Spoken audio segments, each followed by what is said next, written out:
Good morning student. Dear student, आज हम class 8 में 11 चैप्टर साइंस का फोर्स एंड प्रेशर स्टार्ट करेंगे, जिसमें हम समझेंगे कि फोर्स किसे कहते हैं, definition of force with example, उसके क्या क्या एग्जांपल्स हैं, फोर्स के कितनी टाइप हैं, फोर्स और प्रेशर में क्या डिफरेंस है, इन सभी के बारे में हम डिस्कस करेंगे। ठीक है बच्चों, तो सबसे पहले हम समझते हैं कि फोर्स क्या होता है। What is force? बच्चों, हम जो भी कुछ काम करते हैं, जैसे कि मान लीजिए हमने दरवाज़ा खोला, तो दरवाजे खोलते टाइम उस पर हम कुछ ना कुछ फोर्स लगाते हैं, उसको पुल करते हैं। तो हमने जो पुल किया, उसको फोर्स लगाया, तो दरवाजे पे कुछ ना कुछ एनर्जी हमने लगाया, वो एनर्जी दरवाजे को खोलती है। ठीक उसी तरीके से जैसे कि मान लीजिए हम बॉल है हमारे पास, और कोई बॉल, या मान लीजिए यहाँ पे एक एग्जांपल देखिए, जैसे कि ये एक फुटबॉल है, दिखाए बच्चों, ये फुटबॉल है और एक बच्चा इसको पैर से किक कर रहा है, पैर से इसको मार रहा है। पहले जब ये फुटबॉल यहाँ पे जमीन पे था तो यह रेस्ट में था। कैसे था बच्चों? रेस्ट में था। ये फुटबॉल कैसे था? रेस्ट में। रेस्ट में क्या मतलब होता है? यह रुकी हुई अवस्था में था, इसमें कोई एनर्जी नहीं थी। परंतु जब कोई प्लेयर आया फुटबॉल का और उसने इस पर किक किया, एक किक किया, तो ये बॉल यहाँ से आगे बढ़ करके यहाँ पे आ गई, बॉल यहाँ से बढ़ करके कहाँ आ गई? यहाँ पे आ गई। तो बच्चों, इसके द्वारा लगाया गया फोर्स इस बॉल पे इसको यहाँ से यहाँ तक पहुँचाया। ठीक है बच्चों, तो इसे हम कहते हैं फोर्स। फोर्स में केवल ना ही हम केवल पुश करते हैं, बल्कि हम उसमें पुल करते हैं। पुश और पुल, या तो हम उसे पुश करें या तो हम उसको पुल करें। ठीक है, जैसे कि मान लीजिए ये एक खिलौना है, खिलौने में एक वाली कार है ये, और इस कार को एक बच्चा यहाँ से डोरी के सहायता से उसको अपनी ओर खींच रहा है, उसको अपनी ओर खींच रहा है। ठीक है, तो इस पे फोर्स लगेगा। फोर्स किस डायरेक्शन में लगेगा? इस डायरेक्शन में। जिस गाड़ी कहाँ चलेगी? इस डायरेक्शन में आगे बढ़ती जाएगी। जिस डायरेक्शन में फोर्स लगेगा वो गाड़ी उस डायरेक्शन में ही आगे बढ़ती जाएगी। तो इस पे फोर्स लग रहा है, इस पे भी फोर्स लग रहा है, परंतु इसमें ये लड़का इस कार को क्या कर रहा है? पुल कर रहा है, उसे अपनी ओर खींच रहा है। और इसमें इस प्लेयर ने, इस खिलाड़ी ने इस बॉल को क्या किया है? किक किया है, उसको धक्का दिया है, यानी पुश किया है। ठीक है बच्चों, दोनों ही केस में फोर्स लग रहा है। तो सिंपल सा डेफिनेशन क्या होगा फोर्स का? फोर्स का डेफिनेशन देखो, फोर्स क्या होता है? फोर्स होता है आपका फोर्स, चलो यहां देखते हैं फोर्स की डेफिनेशन। फोर्स क्या होता है? फोर्स होता है a push or a pull on an object, a push or a push or a pull, a push or a pull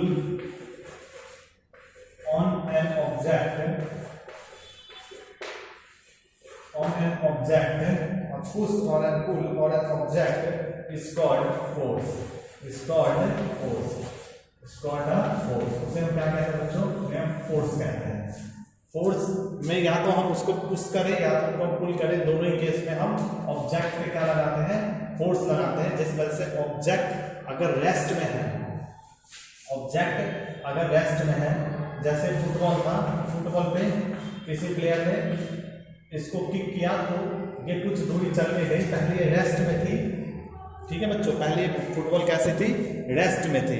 और जब इसको प्लेयर ने यहाँ पे किक किया तो यह रेस्ट से मोशन में आ गई। किसमें आ गई? मोशन में आ गई।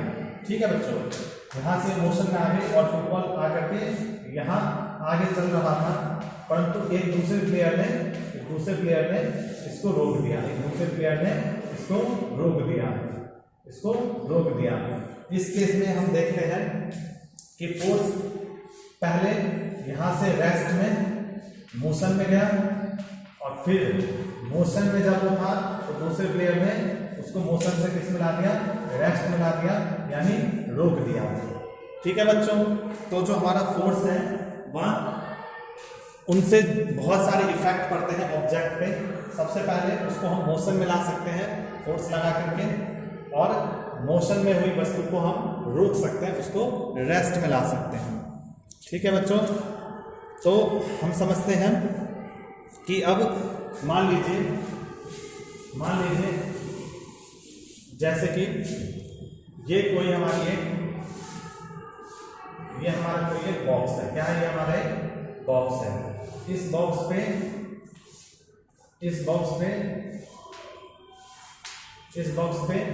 दो बच्चे यहां से इसको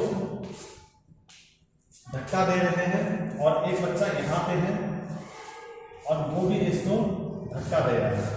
ठीक है बच्चों, तो इन दोनों ही केस में देखो क्या होगा कि बॉक्स जो है ये किस तरफ को जाएगा, क्योंकि इसने भी इस पे प्रेशर फोर्स लगा रहा है, ये भी फोर्स लगा रहा है। इसका जो फोर्स है उसकी डायरेक्शन क्या है? इस तरफ, और इसका जो फोर्स है उसका डायरेक्शन किस तरफ है? इस तरफ। ये दोनों ही फोर्स लगा रहे हैं। ठीक है, तो इस केस में ये बॉक्स किस तरफ जाएगा? जिस तरफ ज्यादा फोर्स लगेगा। मान लीजिए ये लड़का है, इसका नाम है राम, और ये लड़का है, इसका नाम है श्याम। ये लड़का राम और ये लड़का श्याम। अब क्या होगा कि मान लीजिए राम ने ज्यादा फोर्स लगा दिया, राम ने इस बॉक्स पे ज्यादा फोर्स लगा रहा है, तो यह ऑब्जेक्ट जो है, ये जो भी ऑब्जेक्ट है वो इस तरफ मूव करना चालू कर देगा। ठीक है, और यदि इसका हम दूसरा केस लेते हैं, जब ये लड़का जो है इस तरफ आ जाए। ठीक है, इस दोनों ही केस में हम लेते हैं। सबसे पहले हम ये देखते हैं कि इसने फोर्स लगाया 10 न्यूटन, और इसने इससे कम लगाया, मान लीजिए इसने कितना लगाया? 1 न्यूटन। तो ये बॉक्स जो है किस तरफ मूव करना चालू कर देगा? इस तरफ, क्योंकि इसने ज्यादा फोर्स लगा दिया। ज्यादा फोर्स लगा, इस वजह से ये बॉक्स किस तरफ मूव करना चालू कर देगा, और कितनी स्पीड से मूव करेगा? 2 न्यूटन एक्स्ट्रा फोर्स लग रहा है, तो इस हिसाब से बॉक्स इस तरफ मूव करना चालू कर देगा। सिमिलरली हम एक और एग्जांपल लेते हैं। मान लीजिए जब ये राम इस तरफ हटके और किधर आ जाए? इसके साइड ही आ जाए, इसके साइड आ जाए, इसी लड़के के साइड आ जाए यहाँ पे, और इसने भी अब इस तरह फोर्स लगाना चालू कर दिया। और कितने फोर्स लगाए? 10 न्यूटन से जो भी फोर्स लगाया इसने, वह दोनों मिल जाए। अब मान लीजिए श्याम ने भी इसी तरफ फोर्स लगाना चालू किया, राम ने भी इसी तरफ फोर्स लगाना चालू किया, तो अब इस बॉक्स पे जो नेट फोर्स पड़ेगा वो कितना पड़ेगा बच्चों? इन दोनों का सम, यानी कि 18 न्यूटन करीब इस पे फोर्स पड़ेगा। और बॉक्स मान लीजिए इस तरफ चालू करना, इस तरफ चलने लगा, या इस तरफ वो चलने लगा, मोशन में आ जाएगा। ठीक है, तो सबसे पहले हम समझते हैं कि इसका क्या अर्थ हुआ कि जब दोनों की डायरेक्शन सेम थी, तो दोनों के दोनों फोर्स क्या हो गए? आपस में ऐड हो गया। और जब राम इधर था तो फोर्स दोनों का क्या हो गया? आपस में माइनस हो गया। दोनों का फोर्स आपस में क्या हो गया? सबट्रैक्ट हो गया, माइनस हो गया। ठीक है, इसके हम डेफिनेशन लिखते हैं यहां पे। देखो डेफिनेशन लिखो, फोर्स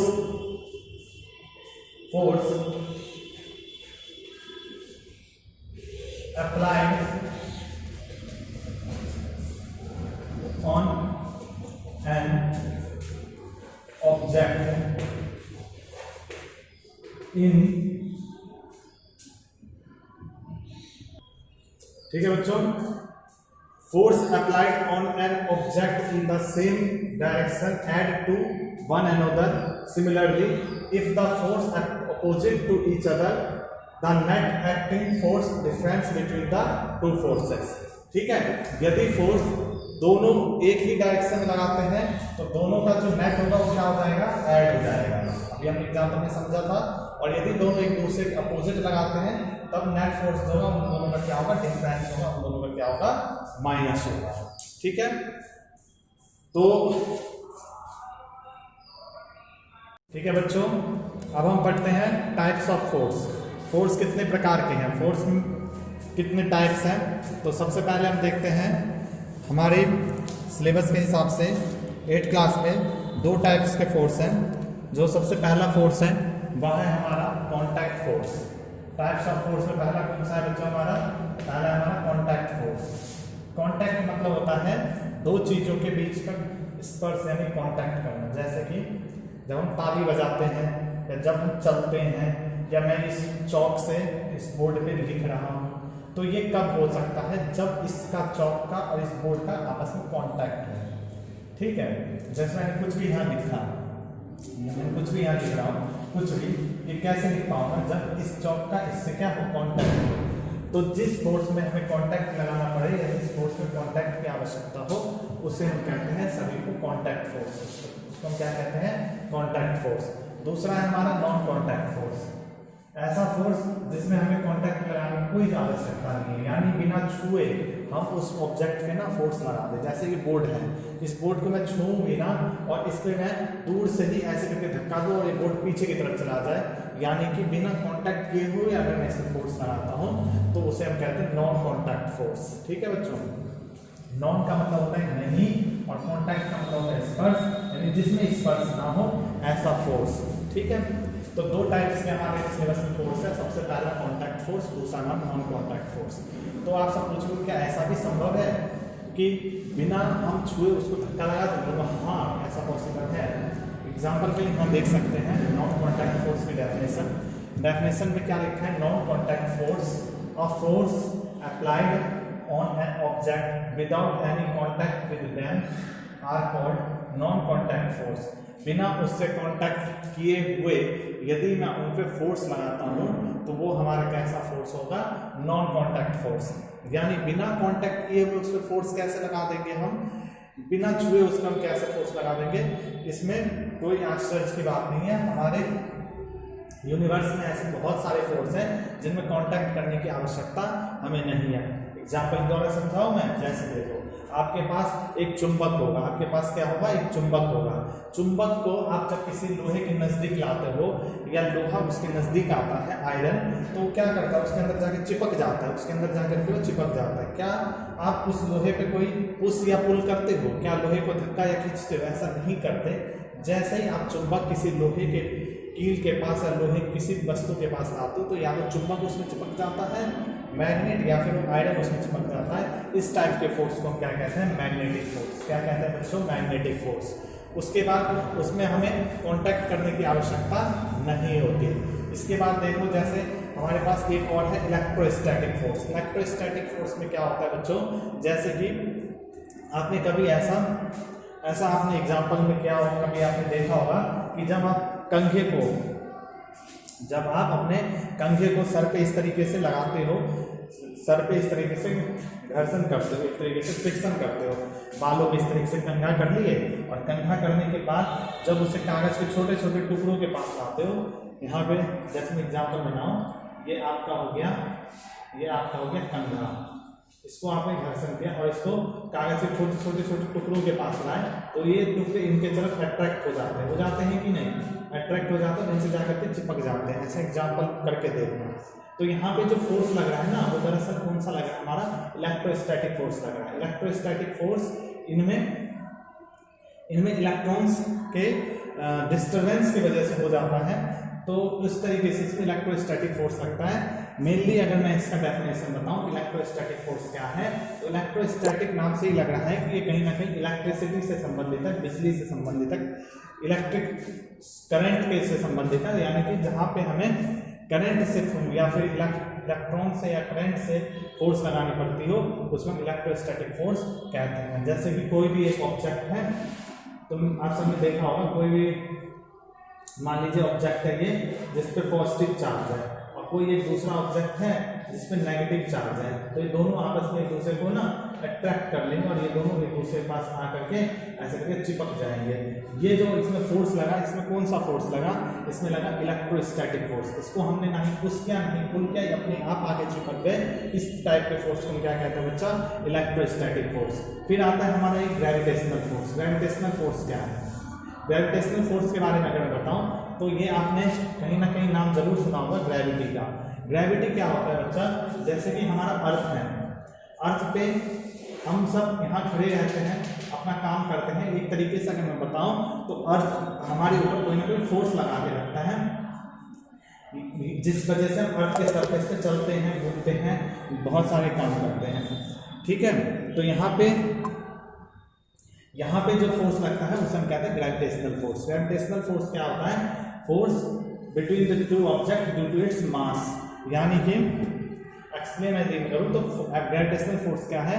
फोर्स जब किसी दो ऑब्जेक्ट के बीच लगे ड्यू टू इट्स मास, जिनका मास बहुत ही अधिक हो, बहुत ही हैवी बॉडी हो, उन दो ऑब्जेक्ट के बीच में जब फोर्स लगता है तो उसे हम ग्रेविटेशनल फोर्स कहते हैं। क्या कहते हैं बच्चा? ग्रेविटेशनल फोर्स कहते हैं। ये दरअसल ये जो ग्रेविटेशनल फोर्स है बड़े बड़े हैवी बॉडी में लगता है, जैसे कि सन हो गया और अर्थ हो गया, मून हो गया, ठीक है, मार्स है, अर्थ है। तो यानी बड़े बड़े जो प्लैनेट है यूनिवर्स में, स्टार्स हैं, उनके बीच में हमारा लगता है ग्रेविटेशनल फोर्स। ये तीनों के तीनों फोर्स आप सब समझ गए होंगे। इसके आगे हम चलते हैं। आगे हमारा कॉन्टैक्ट फोर्स। आगे हमारा क्या है? Contact force. कॉन्टैक्ट फोर्स देखते हैं। कॉन्टैक्ट फोर्स क्या है?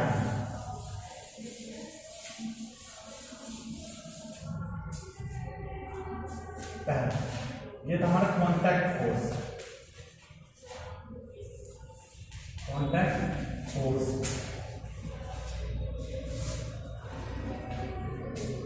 force applied on an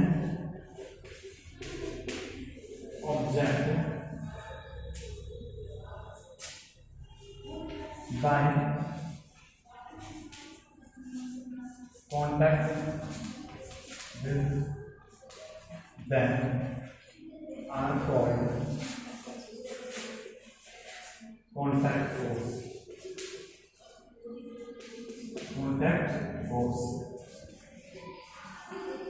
ठीक है बच्चों। कॉन्टैक्ट फोर्स क्या होता है? जब हम किसी पे फोर्स लगाएं, वो भी कैसे लगाएं?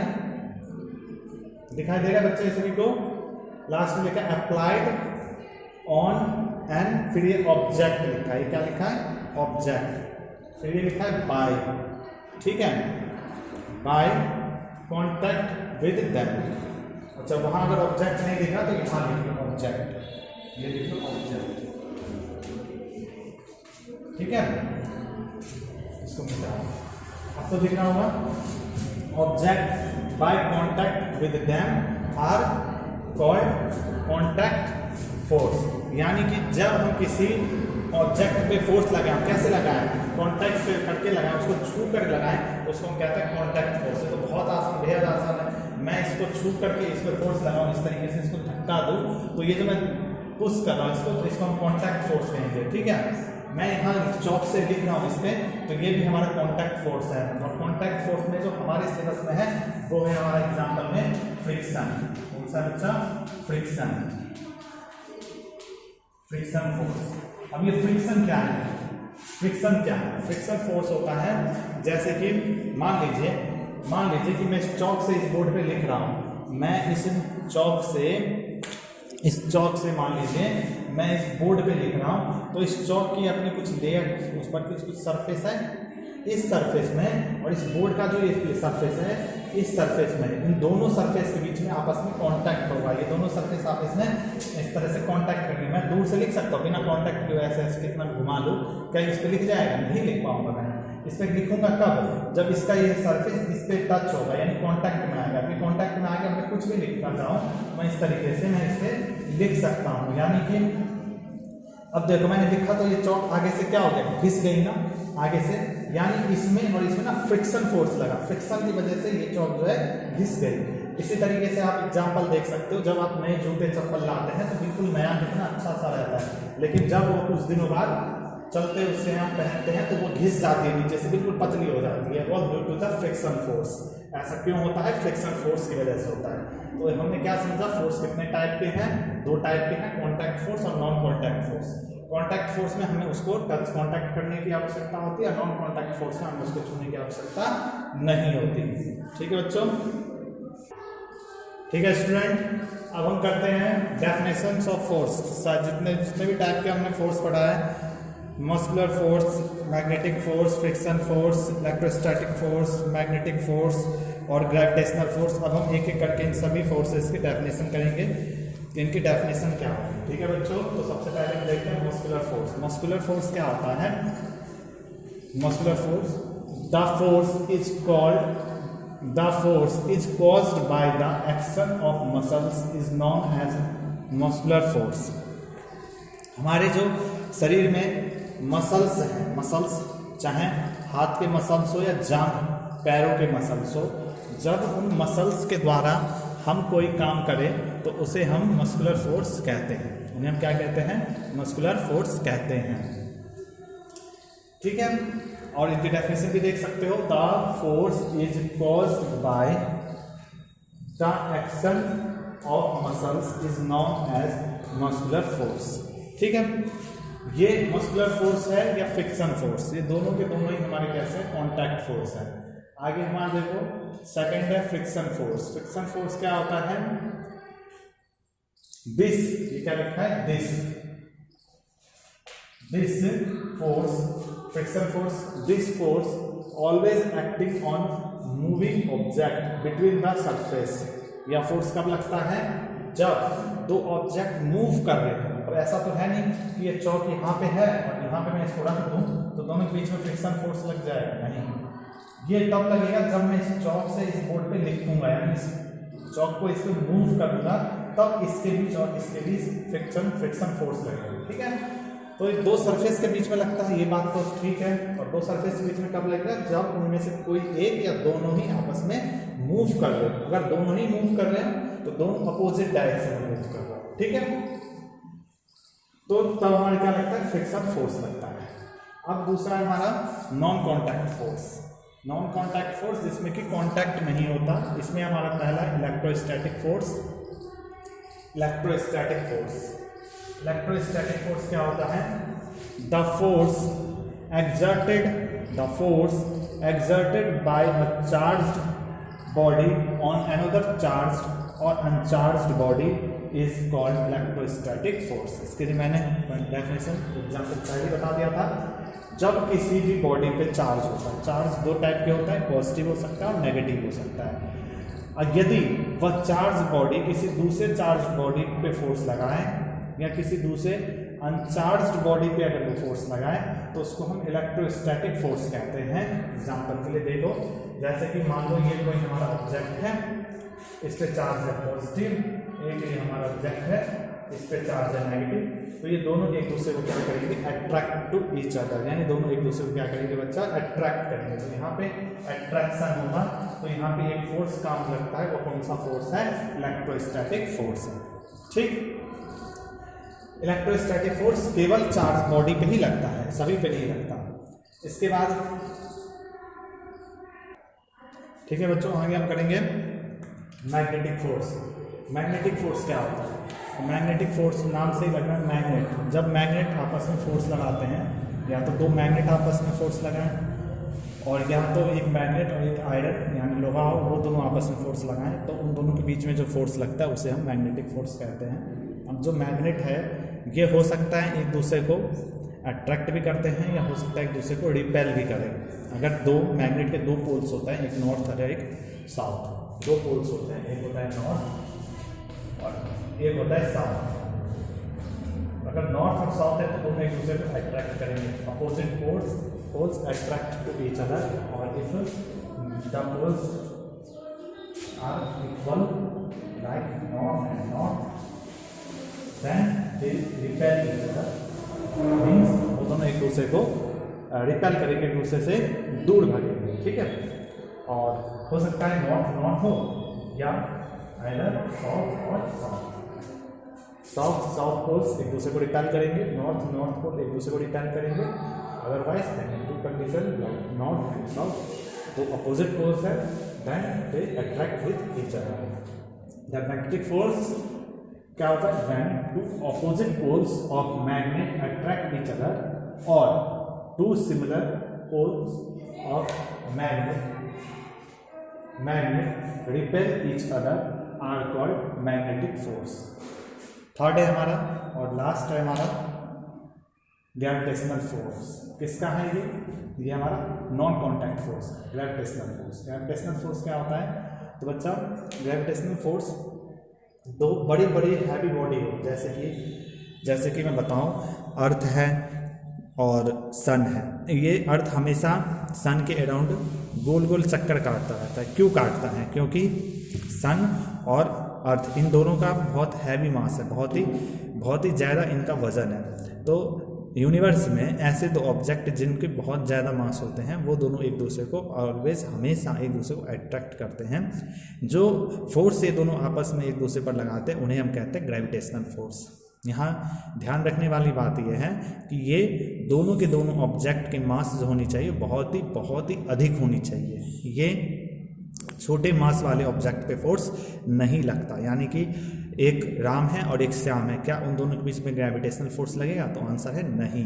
और मैं बोलूँ कि क्या एक राम है और एक अर्थ है, तो क्या उन दोनों के बीच में फोर्स लगेगा? तो बोलोगे यस। तभी तो राम अर्थ पे घूम सकता है, उस पर चल सकता है, क्योंकि उस पर अर्थ ग्रेविटेशनल फोर्स लगाती है। अब यहाँ पे हम उसकी डेफिनेशन देखते हैं। ग्रेविटेशनल फोर्स के क्या होते हैं definition? When two heavy body, यहाँ हैवी बॉडी होनी चाहिए, यानी बहुत ही वजन वाला बॉडी होना चाहिए। Heavy body attract each other due to its heavy mass are called gravitational force. Example में force between planet and star. ठीक है बच्चों, थैंक यू बच्चों। अगले क्लास में हम अगले वीडियो में इससे आगे करेंगे।